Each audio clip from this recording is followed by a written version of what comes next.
Welcome into the Basketball Podcast of Mid-America. It is November 28th. I am back from the Bahamas. We are back in the studio. Happy to be talking some ball with Ethan Westerman today. Blake Sutton's in the back. He's putting on a Cliff Bar, is that what you said? Yeah, I skipped lunch. I had to take some diapers to my daughter's daycare. She had run out, so. Yeah, that's always fun, that midday trip to daycare. Yeah. Take it out of you. Do it too much.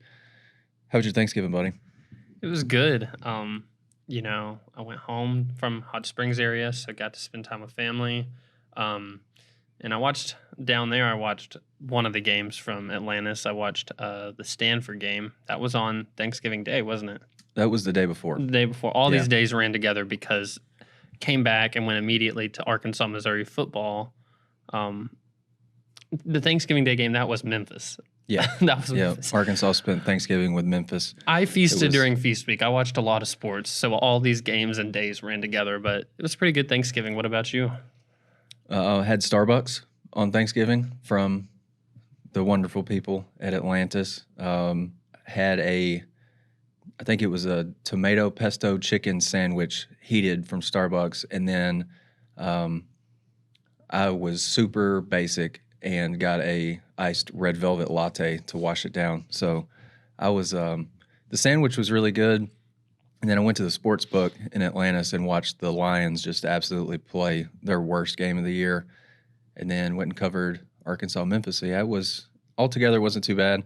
I think Wednesday night Arkansas's game ended, and then I was working so late. It was after midnight before, or pretty close to midnight before I was done working, and went to a sandwich shop not too far from where Arkansas was playing all of its games in the Imperial Ballroom. Had a really good Reuben from the sandwich there. Had a really good Reuben from the sandwich shop. And then, covered Arkansas Stanford, Arkansas Memphis, and Arkansas North Carolina. At the risk of understanding how this is going to sound, ask me anything about the Bahamas, because I didn't think forward enough to do like a Q&A from the message board or anything like that. So I'll open the phone lines up to you guys, but I've already given you probably the best thing I have. I just had Starbucks on Thanksgiving.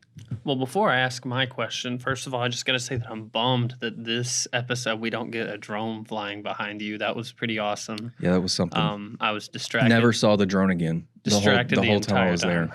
Yeah, Blake, did you watch the last episode that me and E did last week?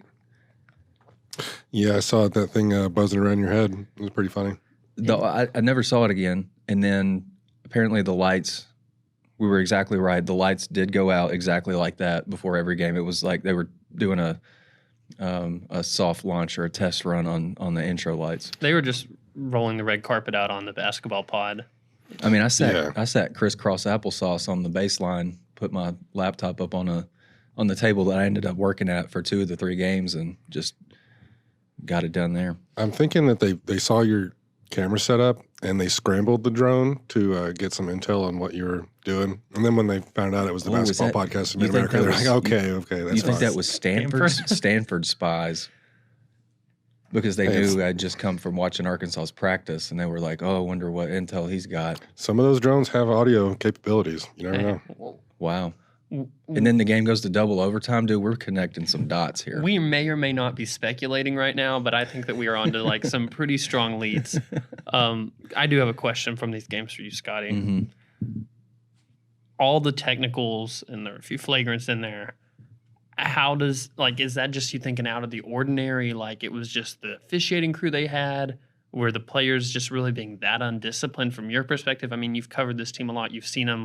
I don't think that just out of a 3-day stretch, that was just an insane amount to get. Were they doing much out of the ordinary to you?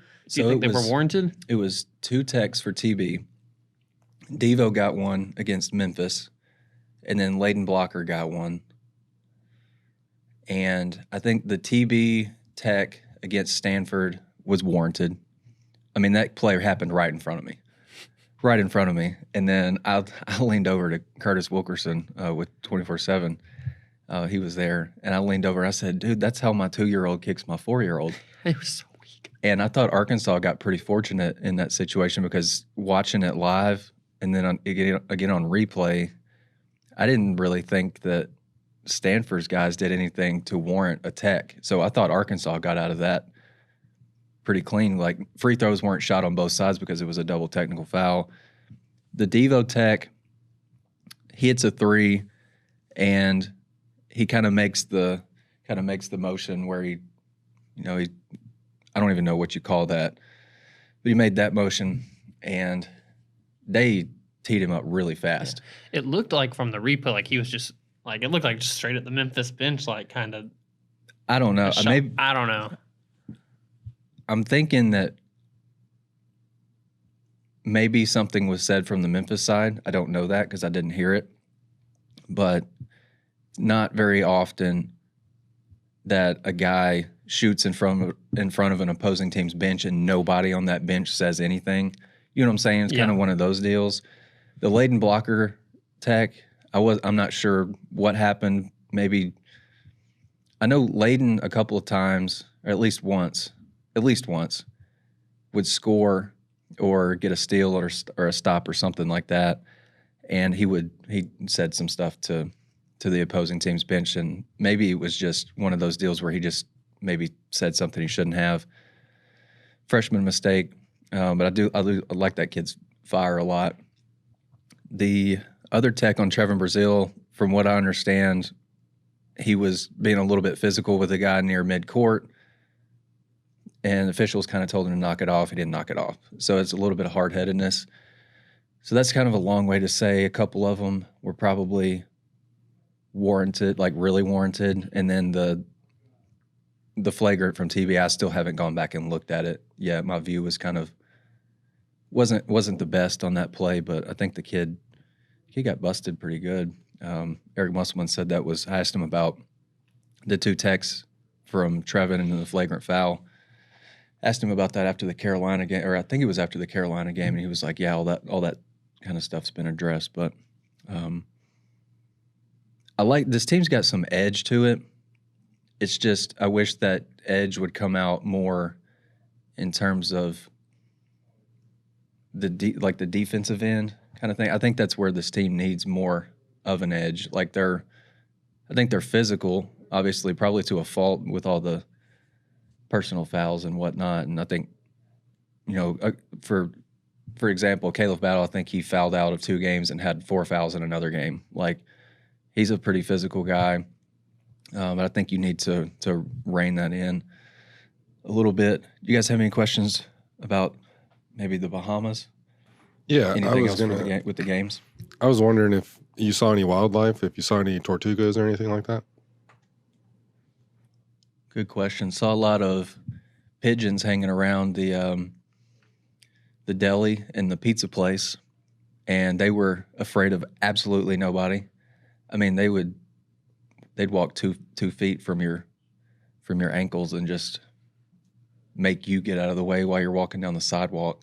Other than that, not really. When I was walking to that deli inside, I think it was after the Stanford game, went and got that Reuben. You walk all the way down this long hallway, and you can walk down some stairs, and you can see kind of it's almost like an aquarium where there's all kinds of fish and stuff in there. That was really cool. I meant to go down there and get more of an up-close look, but yeah, that was pretty cool. Pigeons were crazy, though. I mean, 100% used to having a million people around them at all times, and if they would grab if like a 2-year-old dropped food, it wouldn't even hit the ground. They were there to swallow it up. Anything else? I have a question about the games again. I am interested to hear a lot more about the Bahamas because it sounds like you had a pretty good time down there. Had a good time, yeah. But I'm interested about this whole lead guard, like the point guard situation. Like, I mean, it happens every year. I feel like there's some player who had an important time in a game on an Eric Musselman team. Like, all of a sudden, it's like, wait, this guy's in here and he's playing the whole game because he's proving himself. It seems like that was Layden Blocker. What he did in the Stanford game. Then you saw him the rest of the tournament. You didn't really see L. Ellis that much. I guess thoughts on maybe where do they go from here? Did Layden Blocker secure, do you think, a rotation spot the rest of the year? Man, I don't think anything is secure. honestly, coming back. I mean, the only thing that would be secure is, I mean, you're going to play Trevin Brazil a lot because he's a freak at his size.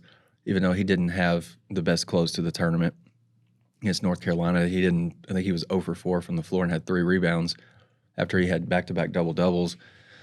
But, the only other thing that I'm sure about is Tremont Mark, but Tremont Mark is a huge question mark for the Duke game. And honestly, the way that Eric was talking on Monday, like we don't really know when he's going to come back. Like he got in uniform for practice yesterday, knowing that he probably wasn't going to practice at all. But he wants to be with that team. He's such a huge part of that team. And Eric said he was he's one of the toughest competitors that he's ever coached, not just college, but NBA, all those other pro leagues too. Tremont was, that to watch Tremont score the ball the way that he did against North Carolina on that final day was unreal in person. And it got to the point, especially after that first half when he went 8 for 8 for 20 points, I was like surprised when he missed in the second half. He was getting to his spots, and everybody knew pretty much when the ball touched his hands that he was going to go get one up. Mm-hmm. But they still couldn't keep him from the spots on the floor that he really wanted to take shots. I wrote about this the other day. Shout out to CBB Analytics for helping your boy out. He was 9 of 17 on 2-point attempts beyond the lane. So lots of jumpers, and he was 8 of 14 near the elbows. Nobody I tweeted this when he was going crazy in the first half, I think. It may have been early second half, but nobody in the whole country could guard him. And I think he finished, he had 34 points, 13 of 17 from the field, something like that. He was sensational. Getting to your question, I think Layden Blocker has bought himself some brownie points with the coaching staff with the hustle plays, and it's very clear that this kid's A1 priority when he gets onto the court is to be a dog defensively. And I don't think you get that exactly with L. Now, I think, and I had this thought before the North Carolina game, and I wrote it in the thoughts from the Battle for Atlantis column that I wrote and published on Monday. I think if you're a lead guard and you play for Eric and you make turnover-worthy plays that, might not even result in a turnover, I think that you can kind of fall out of favor. Because you can get the offense into a set, but maybe if your decision-making isn't sharp and you're not making quick decisions and the right decisions, and say, I remember I was watching the game this morning against Stanford, and L's trying to get Arkansas into a set. They get Caleb Battle open in the right corner off almost like a flex cut where he comes screaming down the baseline into the right corner, and he's wide open. And all L's got to do is make a pass, and the pass gets deflected out of bounds. Kind of like one of those type things. And then if you look at L's number, he was 0 for 10 from the floor. Turnovers were not great. Defense was not great. I think he's got to find a way to get his confidence back, and I think that's only going to come through doing the right things behind the scenes, continuing to stay bought in. All that's to say, I think Layden made some definite progress in terms of helping himself for playing time with hustle plays and that kind of thing. But he also, Eric was yesterday was like, he's got to have more assists as a lead guard, in the minutes that he's getting. And one of the things I wrote about was he gambles a little bit on defense. Sometimes it can lead to plays like at the end of the first half against North Carolina, right, where he gets that steal and he goes and, my God, that kid can get up too. But at the end of the Stanford game, or toward what was it, the 3-pointer that tied the game to send it into double overtime. Mm-hmm. He gambles on the inbound pass near half court, and that allows the guard to get the shot off before the buzzer. So, I mean, I think you saw some good things from Layden, but obviously I think there's still some freshman cleanup stuff for sure. while we're mentioning that shot, just have to say that was 1,000% a travel. Yes. I don't care what league you're playing in, that was a travel. Just have to get that out there. Oh, for sure. Anything else y'all got Bahamas related? I guess we could move on if y'all want to. I have one more question. Sure. Where do you think that the team, like, kind of big game coming up against Duke, which this might transition into what we were going to move on to, but like after, I mean, you've lost 3 or 4 games. You know, the Bahamas, I told you beforehand, I felt like it was kind of like an opportunity to go down there and like get at least a couple wins, maybe get your momentum. But I mean, it feels like right now, like they don't really have a ton of momentum going at all in their way. Like, how do you think the Duke game, like, turn it? I mean, you're going to have a great crowd. You don't want to just lay flat in that one. Yeah, I think that's a good question. Like maybe just some like very practical things that you think they need to just start doing that'll help them out. Yeah, and I think Eric was asked that on Monday, and I think it starts defensively. Like right now you're not generating steals or generating havoc on defense. Like you had 9 steals in a double overtime game against Stanford, and then against Memphis 4 steals, North Carolina 4 steals. Layden Blocker was the only guard that averaged more than 1 per game. Like that's gotta change. Trivia time. Who was second on the team in steals per game in Atlantis? I just told you it wasn't a guard, so who do you think it was? Probably something crazy like Bayfall. It's a decent guess. Maybe Chandler Lawson? It was Trevin Brazil at 1.3. So I think the guards, and Eric kind of mentioned this. I can't remember which, like you mentioned earlier, days are kind of running together. Eric mentioned after one of the losses that he thinks one of the holes that this team has is length on the wing. You know what I mean? Because last year it was Anthony Black sometimes would guard off guards. Then you had Jordan Walsh. Those 2 guys had crazy wingspans. And this year it's guys who are 6'4" and 6'5", as opposed to 6'7", and if you want to call AB or Jordan Walsh 6'8", because I think we heard both of those at certain points last year. And then just fouling away from the basketball.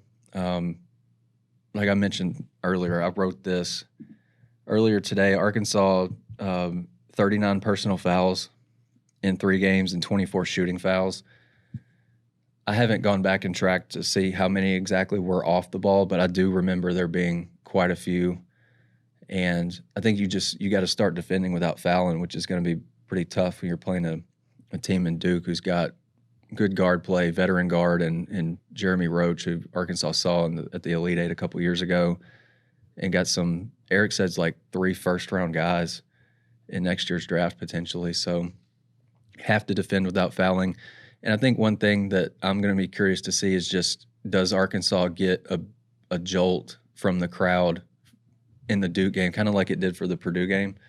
You know what I mean? I feel like I don't feel like Arkansas would have won that Purdue game on a neutral floor, but I feel like they got a boost from the home crowd in that game too. I guess we can just keep moving into the Duke preview. Duke is 5-1. They're number 7 in this week's AP poll. Arkansas has fallen out of the AP poll after 3 losses in the last 4 games. Wasn't surprising to me at all. Arkansas, I think, was 10th among teams receiving votes who were outside the top 25. And Duke's won 4 in a row. Remember, they lost the home game to Arizona back on November 10th, and since then they've beaten Michigan State, Bucknell, LaSalle, and Southern Indiana. So not exactly a murderer's row there, but it's a team that's top 10 nationally in offensive efficiency, and they're top 30 defensively. On the interior offensively, I think this is where Arkansas might find itself maybe in some trouble. I'm trying to pull up the CBB analytics shot chart for Duke because I looked at it last night, and it's really good. Ethan, you can kind of see this too. Duke is 70.1% for the season around the rim, 52.4% in the lane.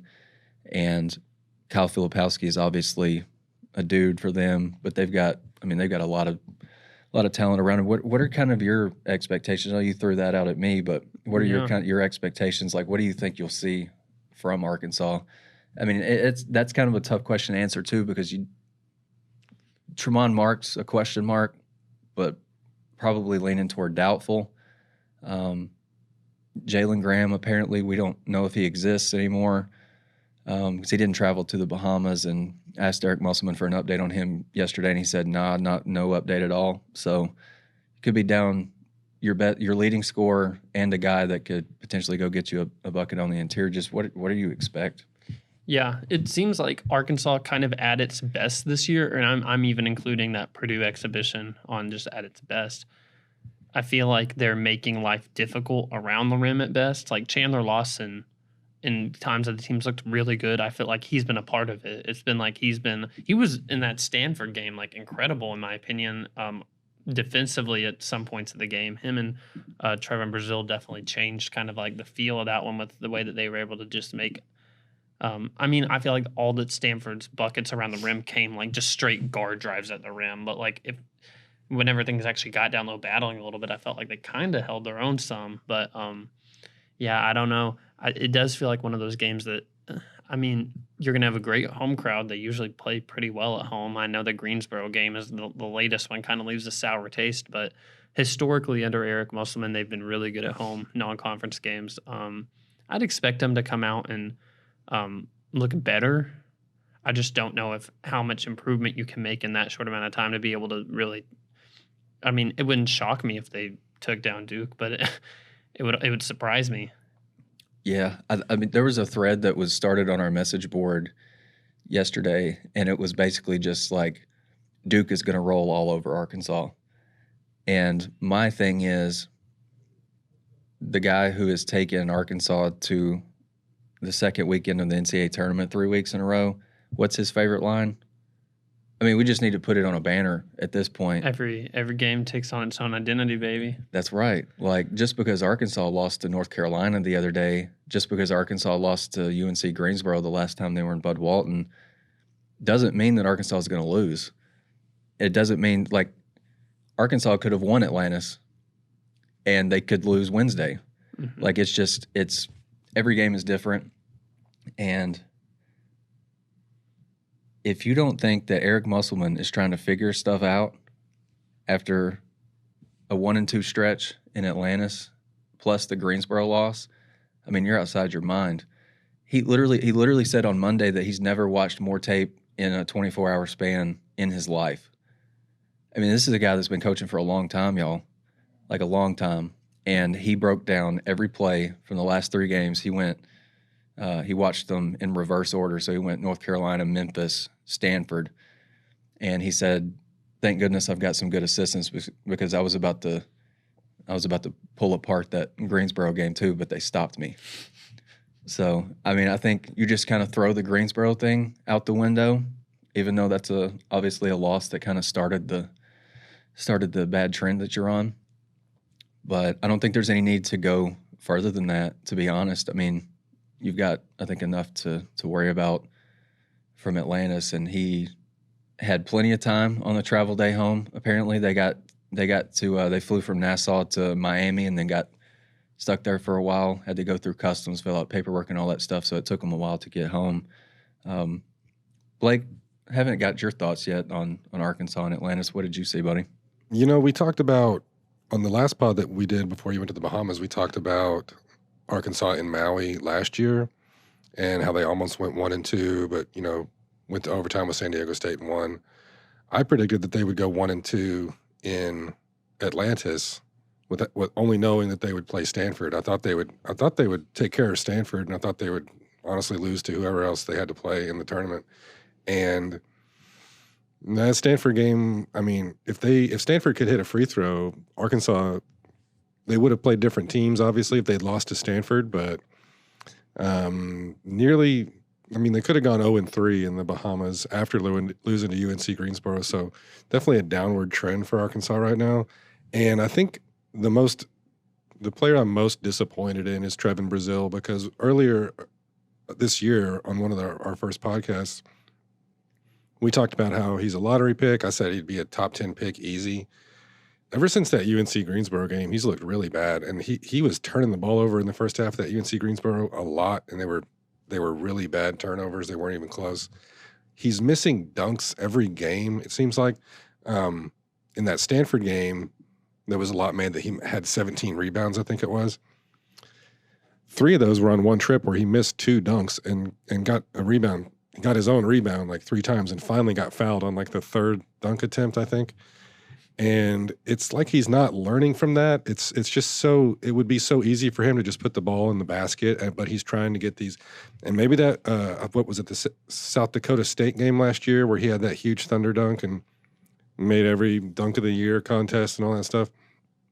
It's like he's trying to do that every time he gets the opportunity, when it would help the team a lot more if he would just put the ball in the basket and not try to get some thunder dunk. So I've just been pretty disappointed. That's in his play. That's not even to mention all the extracurricular stuff. Like that little kick that he gave that guy on the floor, that was embarrassing on a lot of different ways. One that he would even do that, and also it was just so soft. It's like, if you're going to kick a guy, kick him, He kind of just like tapped him with his foot. Get your money's worth. Yeah, and so... and it was weird because it was just enough, like you could see his intention was definitely to kick him. It's like almost like you think if it's that soft, somebody would have rethought it was like because you rethought the process in the middle of it and just like caught yourself. It wasn't like that. It was full intention the whole time, but it was such a soft kick. I'm sorry, I had to get that in there. I have a lot of thoughts about that kick. Yeah, the kick hurt around Atlantis.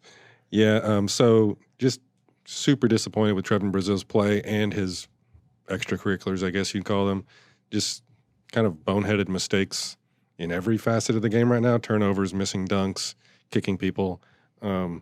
So I would just, if Arkansas is going to go out and beat Duke on Wednesday, Trevin Brazil is going to have a huge game, especially if Tremont Mark is out, because obviously Mark was your best option offensively. I think if he's out of the game, it's going to be Trevin Brazil. So he just needs to have a huge game. He needs to leave the Bahamas behind him. All that other stuff of all the technicals that he was getting and the missed dunks, he just needs to leave all that in Atlantis. I think we're going to leave it right there, take a break. On the other side of it, I'll get in a little bit more to Trevin Brazil and maybe some of the other concerns I have with Arkansas's basketball team ahead of Wednesday's game against Duke. And then we'll do some Arkansas women's basketball talk, definitely do Taliah Scott talk, and then Ethan might have a Taliah Scott fact of the week, which I think we're going to make a segment out of weekly. Stay with us. We'll be right back on the Basketball Podcast of Mid-America. Stay on top of all Arkansas Razorback sports with a Digital Plus subscription on the Hogs Illustrated app. Get complete Razorbacks coverage in one location. Your subscription gives you 20-plus issues of Hogs Illustrated magazine, the most unique and compelling coverage anywhere in the state, plus total access to all the content on WholeHogSports.com, including breaking news, commentaries, analysis, features, recruiting, award-winning photos, and premium message boards. Subscriptions start at just $17 per month. Join the Hog Sports Network team at subscribe.waco.com. That's subscribe.wehco.com. Or call 479-684-5509 to get your front row seat to Arkansas Razorback sports. Go Hogs!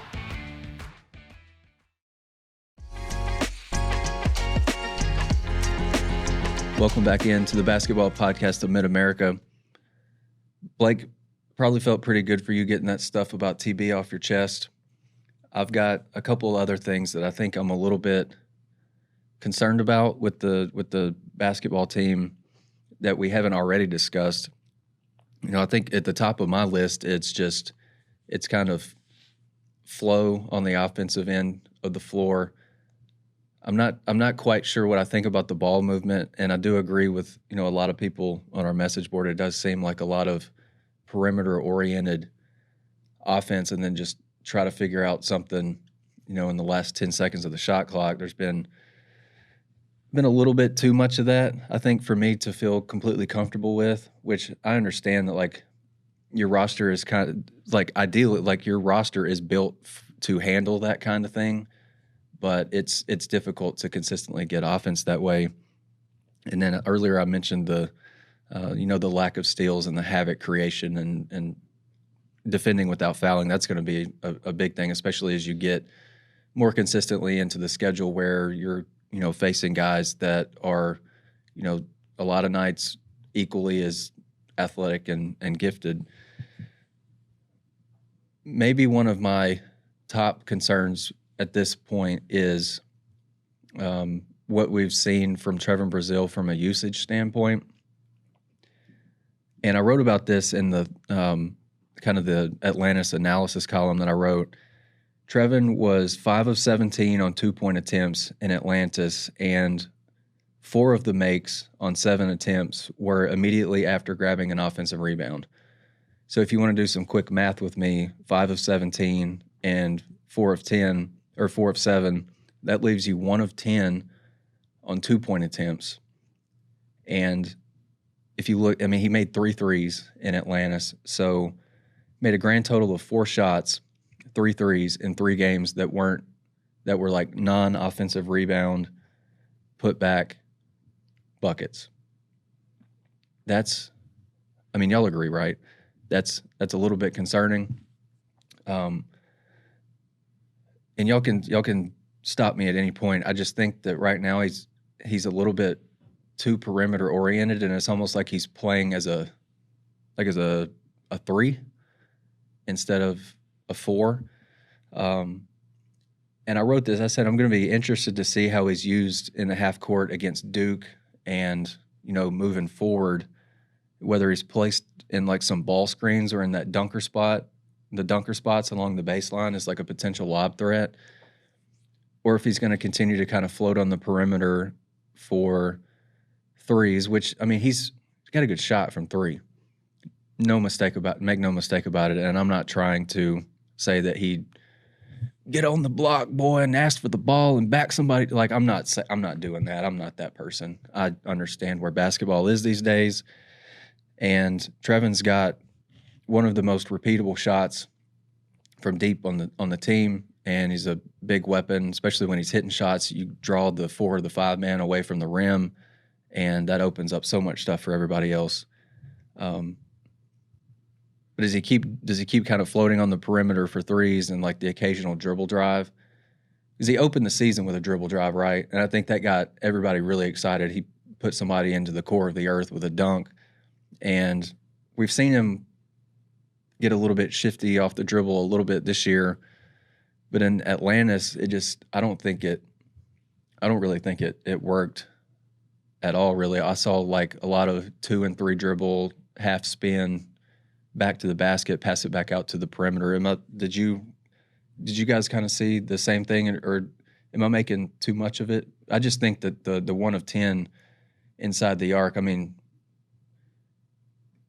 think he's got, like, right now, I think with what he's doing, I almost feel like unless he's knocking down threes, it almost feels like you're capping him at like maybe 13, 14 to 16 points a game. Whereas if maybe you put him in some ball screens, the dunker spot, that kind of stuff, still let him use his athleticism, ball screens, pick and roll, pick and pop, whatever. I feel like you can unlock him just a little bit more. Yeah, I'd have to agree. I just think that right now it's kind of, what was the last percentage that we got from him? What percentage back he was? Oh, yeah, he said he was like 120%. I don't know I think he's back down to just 110 or 100 now, just from what I've seen. It just seems like, I don't know if right now the physicality is there to be as, like, sometimes I just don't see the physicality there other than, like, trying to, like Blake said, just make a highlight dunk with the most authority you've ever seen in your life. But, like, especially defensively, sometimes offensively, I'm like, I just don't know if, like, it's almost like feels to me like kind of playing to his strength right now of, like, perimeter. He's just not as, I don't know. He's that guy that can really just back somebody down, or I think he's good off the drive, like, catch it on the perimeter, like we said, the first play of the year, and take somebody off the dribble, because he poses that threat from deep. I don't really know, like, what to make of, like, usage offensively right now, because it almost seems like maybe he's not physical enough to be, everybody looks at his height and they just want him to be, like, dominant around the rim. Like, he's not some Daniel Gafford who's, just going to give it to him down low and just let him go to work. And, I mean, Arkansas doesn't really have a guy like that this year, in my opinion, or even close to like that. So you just wonder, like, with him, how you can utilize his height and still let him, show off his perimeter ability. I mean, he can clearly shoot the ball. Yeah. But at the same time, it is something you're lacking, is kind of that threat, at least, of kind of your four. Like, I mean, like you mentioned, like, it's so much of the offense seems like it just hangs out on the perimeter, especially late game. I've noticed, like, late game, for some reason, it's like it hangs out on the perimeter, and then you're just driving it, hoping for a made basket or getting to the foul line. Mm-hmm. It's like, if I don't know, it's like you just need to get some more, at least, options offensively, as far as you're not just like hoping for somebody to make a play at the last second or get to the foul line. No, I'm totally with you. And I think that may have been, I think, the Layden Blocker emergence in Atlantis, and kind of L. Ellis taking a little bit of a back seat to Blocker, was probably A1 for me in terms of takeaways. We'll see if that continues, but the Trevin Brazil thing, and I don't want this to turn into a Trevin Brazil bashing, because I don't feel like that's what I don't feel like I'm doing that, and I hope I'm not coming across that way. Just some things that I think I was a little bit surprised with, I think, in Atlantis. I mean, granted, the competition that you're facing in MTEs like that, nothing is going to be easy on the interior. And TB said as much on Monday when we talked to him. Still would have thought that he'd finish, more than 1 of 10 2-point attempts that weren't, offensive rebound putback type shots. I think he was like 3 for 9 from 3. I think you'll take that. I think he had a couple rattle out. I don't mind his perimeter shot. I don't mind his perimeter shot selection. I just don't know that I don't think that dribble drives right now are the way to go with him. I would much rather, I think, see some pick and roll, pick and pop stuff. And it's kind of two things have to work well in that game. TB's got to set physical screens, which you're risking him picking up an offensive foul each time that you put him in a ball screen. I still think that's maybe the best way to utilize him, though. But whoever you're putting him in a ball screen with has got to know how to manipulate a defense to make TB as effective as he can be in that ball screen. And right now, I mean, I think perfect world, everybody's healthy, it's T-Mark. For me, I think a number 2 would probably be Caleb Battle. Caleb Battle's got to stay on the floor, man. Because right now he's fouling a lot. Tremont Mark's not healthy at the moment. You don't feel like you're going to have him. So where do you go potentially? I think if Caleb Battle's not in foul trouble, it's him. It's him at the moment if T-Mark is out. Devo Davis, I think he can probably do that too. It would be interesting to see if Arkansas put Layden Blocker maybe in those ball screens too, just to see how the freshman reacts to that, because he's a guy that you've got to keep in front of you, because he's got enough ups to really, really put pressure on an opposing big at the rim too. He's got crazy athleticism. I don't want to sound like I'm bashing like TB. Like, I really hope that the last like 10 or 15 minutes or so, however it feels like we've been going, because I still completely feel like he is so invaluable. Like, what he brings to the floor, I feel like he's almost the key to this. Yeah, I think that's why we focus so much on him, is because he, like, you saw what happened last year. I know, totally different team last year. I mean, every Eric team is going to be different. But like how much he brings to the court as far as like he impacts every part of the game.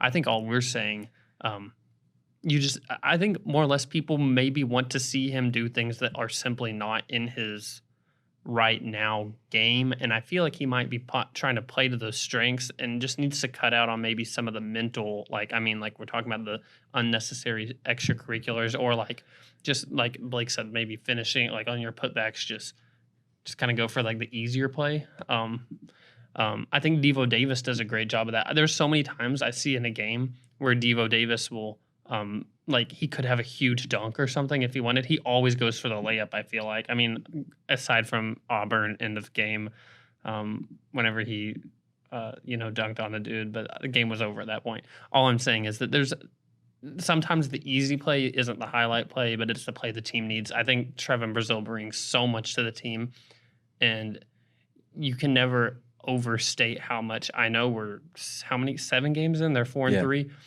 7 games into a year after missing most of a year with an ACL injury, like it still takes time. I know he he's so athletic. It's almost like you forget that it takes time because of some of the stuff you still see him doing, but it still takes time. I think that he's invaluable without him. Like you take him off the court, and I don't think much really like can happen with this team, to be honest. Yeah. TB had 17 offensive rebounds in the first 2 games. That's really good, guys. Like, really good. And credit to him because he's been skying for boards like 13 feet up, which I don't even know what that's like. I can't even imagine. But he's just like, he's going up, utilizing his length in addition to, he's got really good bounce for a big guy. And I talked to his dad after the Stanford game and Ron Brewer, which was that was a pretty neat deal for me to get to talk to Ron Brewer after the game and talk to him about TB. And he's like, Ron was like, he's not, wait till he gets in basketball shape, because right now it doesn't seem like he's in basketball shape, but he was like huffing and puffing out there, but he didn't want to come out. And TB's dad was like, I think the thing that I'm most proud of is that he's not afraid to, mix it up on that, freshly rebuilt knee. And I agree with that. I think TB, he helped Arkansas grab 35.1% of its misses when he was on the floor in Atlantis, which is a really good number. But yeah, I think if he just finishes those putbacks more efficiently and just finishes around the rim in general more, I think that would obviously aid Arkansas. I don't want to keep beating a dead horse. I think just putting in – I think Arkansas just – and this is why I'm not a head coach, because I'm probably totally wrong on this. But I feel like Arkansas can maximize him by keeping some of the things that he's doing, but adding maybe the ball screen element to it. But I just don't think Arkansas can be its best version of itself if TB's really just offensive rebound putbacks and threes. Mm-hmm. I think TB's got so much talent, and if that's kind of all, I want to say all he's doing, but if that's what like his 2 main sources of offense are, I think it's kind of I don't know if disservice is the right word, but I think he can do so much more than that. We'll get into one more thing real quick. TB related again, him and Devo Davis in the 3rd game against North Carolina, no points, 3 rebounds.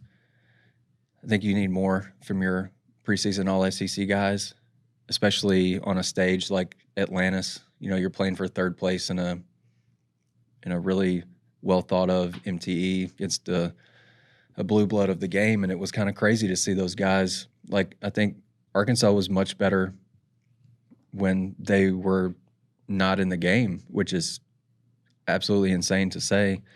But yeah, I think Arkansas just needs its core guys to be composed and consistent and lead, and they got to do that. They got to lead by example for sure, and then lead by example And part of leading by example, I think, is producing and really helping this team. Because like we mentioned with TB, I don't think Arkansas can hit its best version of itself without those two guys playing pretty well. Early on in one of these first episodes, we talked about it's a new team every year, and it's going to take time. It's going to take time to build chemistry. It's going to take games being played together. I think, you were just talking about Devo and the team possibly being better without him on the court. Wasn't it last year that Devo like stepped away from the team for a little bit, and it was very weird. It was a weird situation. They kept asking Musselman. He was just say like he's not with the team right now.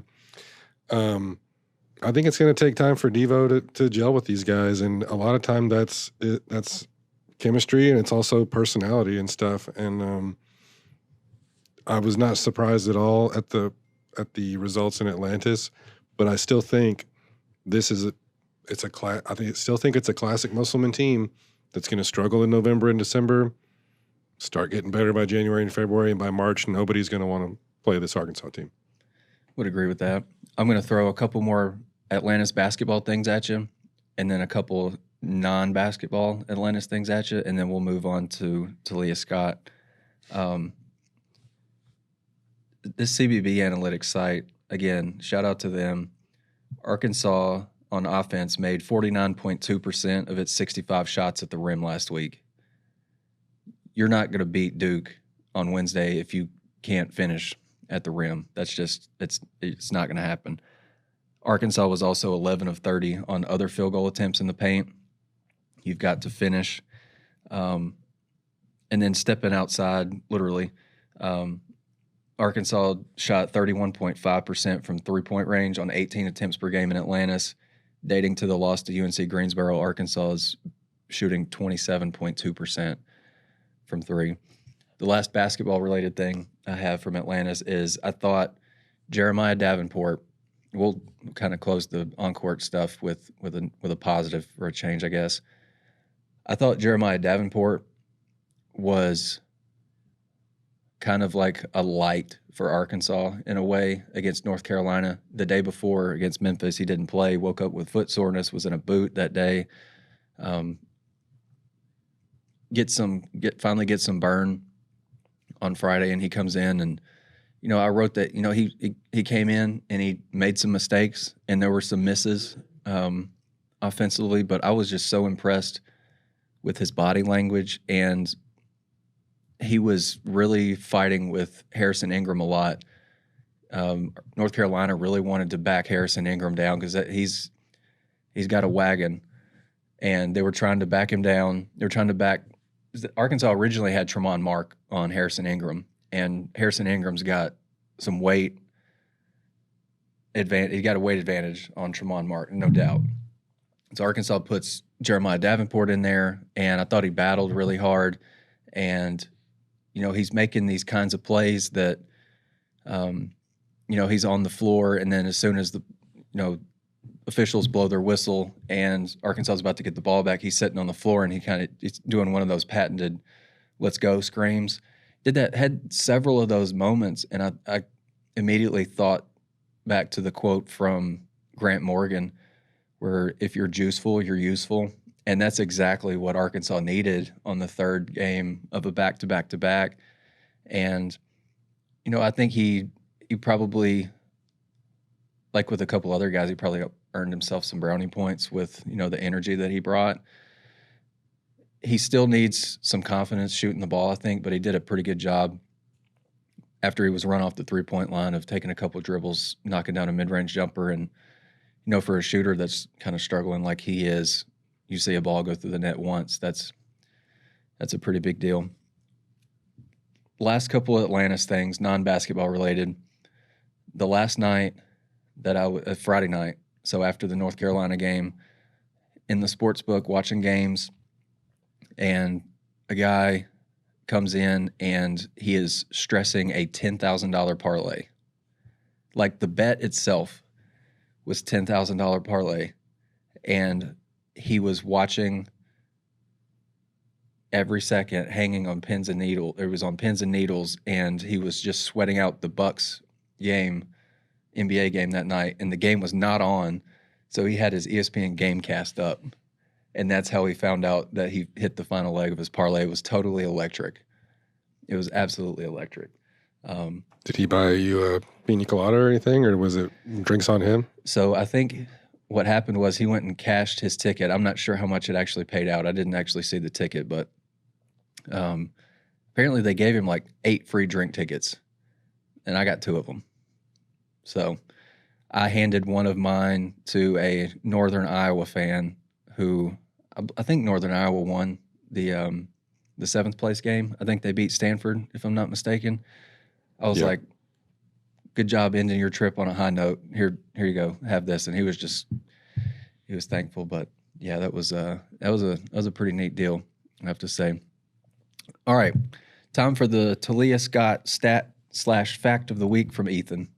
Yeah, I'll give a little update on the team, what they did, and then I'll give my Taliah fact. They also played in a multi-team event. Played in the Fort Myers tip-off in Florida on the beach, so they were also getting good weather.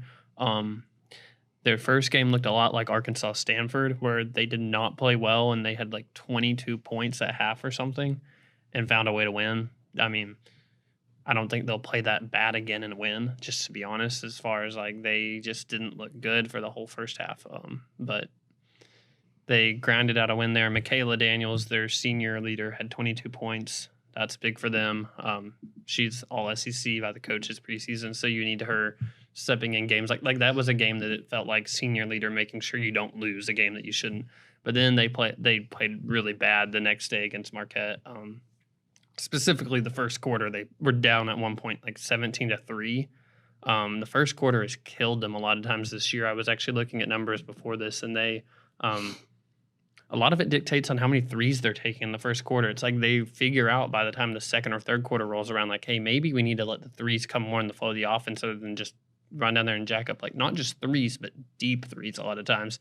Yeah, that's some interesting data you've got on this little note you got there. The 3 first quarters they've scored the most points in are the 3 they've taken the 3 fewest, or the least 3-pointers in.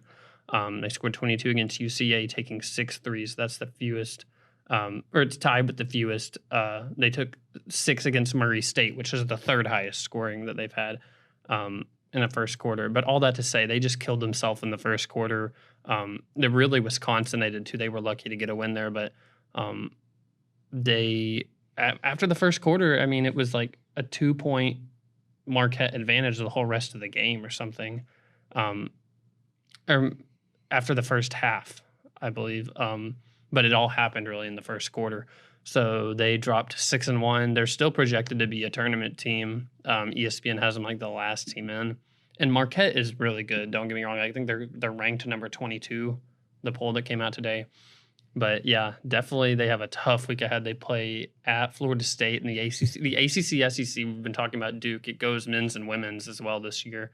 Part of the ACC, SEC challenge.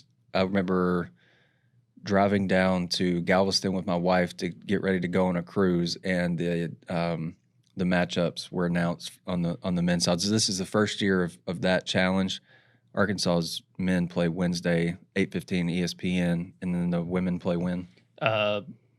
Thursday at 6 p.m. on ESPN2. That's at Florida State? Yeah, who's ranked number 15, so that's going to be a tough game for them. And they turn around on Sunday and host a number 2 UCLA, so wow, they could very well be staring at maybe a 3-game losing streak unless they pull off an upset. I mean, just to face it very realistically. How do you think Arkansas, like the women, match up with Florida State? And then do you know much about UCLA?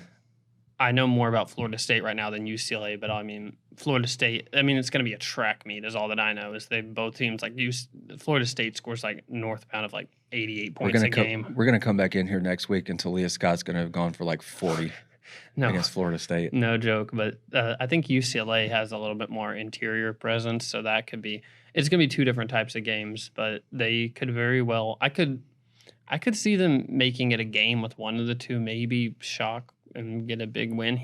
Under Mike Neighbors, they've been able to do that several times, like get big upsets, but could very well be staring at a 3-game losing streak. But he said before the season, didn't want to his team to not know like about what they're made of before SEC rolls around. I think even their loss to Marquette, they lost by 16. You look at the score 74-58, you're like, okay, yeah, you lost pretty handily, but at the same time, it's not the worst thing in the world. It's not like you just weren't competitive. Right. I think they're going to learn some things. It's a new team as well.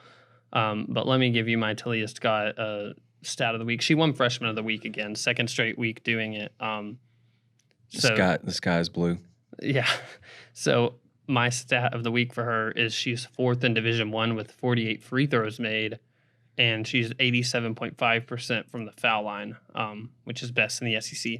But the more kind of where I'm going with this is Mike Neighbors. I believe it was something that they did on one of the Hogs Plus podcasts, maybe their morning one with Z and Quinn. It was Mike Neighbors today, and Taliah Scott, he said, is like really big on just like she, like a lot of players do, struggles with like comparison of like looking at what I'm doing compared to what they're doing. And I think that she had a couple down games, and I mean she won Freshman of the Week, but she had a couple down games, and Fort Myers scoring 18 and 21. So Jesus. Mike had to compare her.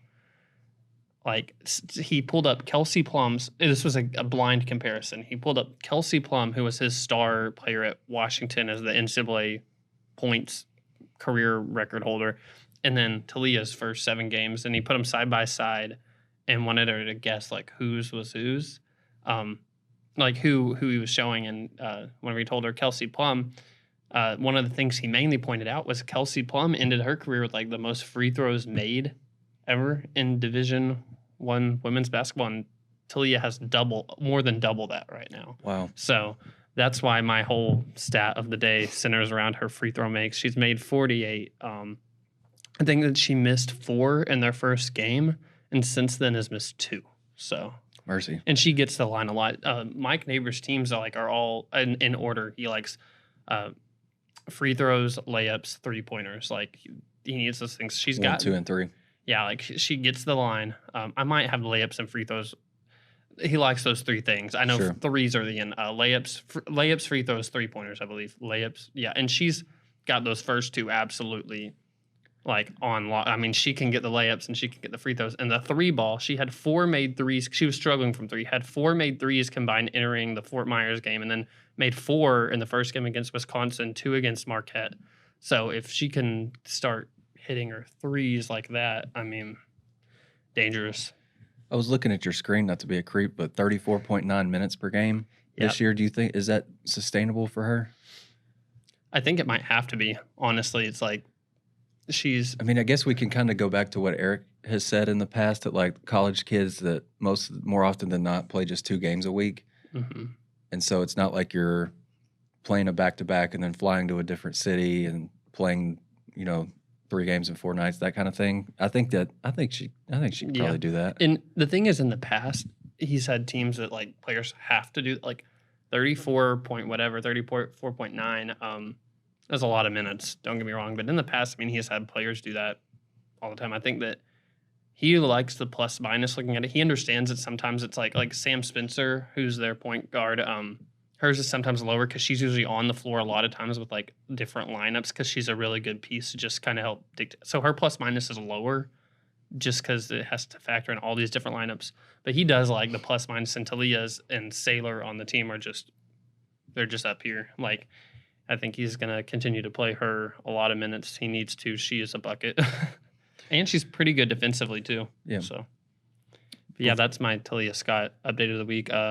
We're gonna have to get like some special music for whenever E gives us this. I'll be like, Blake, play the music. I'm sure she'll continue to give me new stats. I'm sure she will, man. She is literally a joy to watch. Yeah, for she sure. is, and she's like I've said it before. She's like a running back. Once she sees a lane to the basket, she just knows how to find the crease, and it's like she tucks it and she makes sure I'm getting to the rack and I'm either getting fouled and it's a lot of times and ones. Like she is so good finishing. Like one of the best I've seen finishing like around the rim out of a guard in a long time. I think you can look that up on CBB analytics too, like and ones per game. Maybe not individually, but yeah. Anyways, she's good. Real quick before we get out of here, Duke predictions. Does Arkansas bounce back? Do they beat Duke? I'm not exactly sure what a point spread is. I haven't looked yet. I probably can. do you have any thoughts on Arkansas Duke, and do you think Arkansas can knock Duke off? My prediction is going to be, I think, not having Tremont Mark, which I'm completely expecting them not to. It would shock me if he's there. I think they get beat pretty handily, just to be honest. I mean, that's my gut feeling right now. I don't think that it's going to be I think some people think they're just going to get embarrassed. I don't think that's going to be the case, but it wouldn't surprise me like a 10 to 15 point loss by the end of it. I think by the end of it, I think that there will probably be stretches in the second half where you're like, we have it within a few possessions of Duke, and then by the time the game ends, you might be looking at like a 13 point loss. That's my pick. Blake, you got a thought? Prediction? Well, with all this talk about Trevin today, I'm going to predict that he has a redemption arc in this game. Not necessarily leading Arkansas to a win, but I think he will finally make a big crowd-pleasing thunder dunk that really gets the crowd into it. But I think Arkansas loses in a squeaker. I don't think it's going to be a squeaker. I think it's going to be a close game. I don't think it's going to be a blowout, but I can't really predict Arkansas to win right now, especially with Tremont Mark being questionable. Totally get that. I want y'all to do some counting with me real fast, okay? 1, 2, 3, 4. Arkansas had Saturday, Sunday, Monday, Tuesday between games. I'm not going against Eric Musselman with 4 days between games. Even though Saturday was technically a travel day, he has told us that he was not just twiddling his thumbs and just upset because they couldn't get home, quicker than they were. He was trying to figure this stuff out, man. And I think Arkansas wins. And even if Tremont doesn't play, which it seems like he's doubtful, I think they go in with a plan to really ratchet up some defensive intensity, some pressure. And I think that's the key to the whole game, to be real honest. And I think offensively it's probably going to have to be a little bit more by committee. Like, you're going to need to get maybe 7, 8, 9 points from Jeremiah Davenport. Maybe you get 12 to 15 from Caleb Battle. Maybe you get that many from TB. Maybe Layden Blocker gives you 6 or 7. Like, that would be a huge plus. But to me, it comes down to Arkansas is not forcing steals. Like, they're outside the top. They're 304th nationally. And I brought this up to Eric yesterday, and made the mood even more sour in the basketball facility. 304th nationally with a 7.3% steal rate. Arkansas was top 25 in that category last year. So Arkansas is not forcing steals, and Duke is currently 18th with an offensive turnover rate of 13.2%. So that team takes care of the basketball. Can Arkansas turn the intensity up? Can Arkansas get the crowd into it and make that a factor? I think Arkansas can, and I think Arkansas wins. The defense, though, if the defense doesn't bring it, I just don't know. But the matchup to watch to me is whoever is on Jeremy Roach, Arkansas's lead guard, kind of the head of the snake that gets everything else going a little bit. And then what does Arkansas do with Kyle Filipowski? Because if you look at the Ken Pom Player of the Year ratings as of right now, Filipowski's 4th. And so he's been playing really, really well. He 63.2% on 2-point attempts this year. He's coming off a 21-14 game against Southern Indiana. He had 25 and 8 against Arizona, who's also got a really good big, and Umar Ballo. Like, Filipowski can play. And there's obviously lots of talent around him. But I think you've got to make it. You got to give the crowd a reason to really get into it. And I think if that happens, Arkansas is going to pull it out. I'm glad that we started with me, because I feel like we just gradually got more optimistic. Like, I started cup half empty. We ended with cup half full with you. And then Blake was somewhere in the middle of just, I don't care which one it is. But yeah, no, I mean, I'm glad that we got me out of the way, because like I said earlier, it wouldn't shock me if Arkansas pulled off an upset, but it would surprise me, like, just with what we've seen. But yeah, Scottie, I like your optimism. Arkansas. So I wrote a note after Arkansas's win against Stanford, Arkansas had at least 4 days before their first game. So they basically had the same difference. So UNC Greensboro, you had Saturday, Sunday, Monday, Tuesday off, play Wednesday. This time you get Saturday, Sunday, Monday, Tuesday off, and play Wednesday again. Arkansas is 27-5 under Eric Musselman in games after 4+ days off. Eric's teams don't lose that often when you've got that much. That much scouting time report's between going to games. be scouting report's going to be pretty, like, they should know the players' girlfriends' names. And I think I'm more optimistic maybe than the average fan. But Eric probably took obviously complete control of the cut ups with the video from those 3 games. I would have to imagine that other staff members were, digging pretty deep into Duke and strengths and weaknesses and all that kind of stuff. Arkansas did not practice until Wednesday afternoon, about 2:00. But I think 2 days on the floor. I think that's enough time to drill some musts into these guys' heads, and I think they'll be ready to play. It'll be one of those games where the building is going to be electric. If players can make it more so and then bring their own energy too, I think it could be a pretty special night. I remember writing back in the summer when this game was announced. I wrote a column for the magazine. I said it could be a moment in time. I think it still can be. Arkansas was unranked when it beat number 1 Auburn a couple years ago. Remember that? Because that's when that was kind of the game that pushed Arkansas closer, I think, to the top 25 at that point. Maybe in February, I believe. So I think I'm optimistic. Maybe despite what I saw last week, and I think I've just got complete and total trust in Eric to